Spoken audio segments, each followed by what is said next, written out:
তো বন্ধুরা আমি আজকে শাক দিয়ে তুলে আনছি। কি কি শাক আছে আমি আপনারা একটা একটা করে সব শাকের নাম কমু, ঠিক আছে?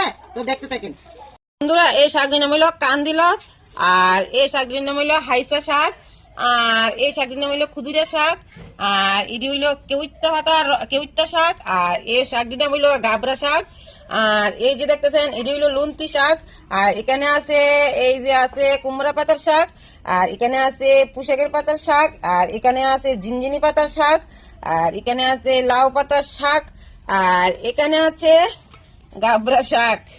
তাহলে কতটা শাকের নাম মানে আমি কইছি, আপনারা কমেন্টে জানাবেন, বুঝছেন? কতটা শাক না আছে আইটেম আপনারা কমেন্টে জানাবেন। আজকে বিকালে আমি এই শাকটি সবজি তুলে আনছি। আপনারা যদি ভালো লাগে দেখে please please like share comment করে দিবেন, ঠিক আছে? আমরা দিকে বন্ধুরা প্রচুর পরিমাণে শাক মানে তুলনা লেগে আছে না, আমি রান্না করতে পারি না, বুঝছেন? তা আজকে একটু অবসর পেলাম, তার লাগে আমি আজ এইগুলা শাক দিয়ে আছে না সবজি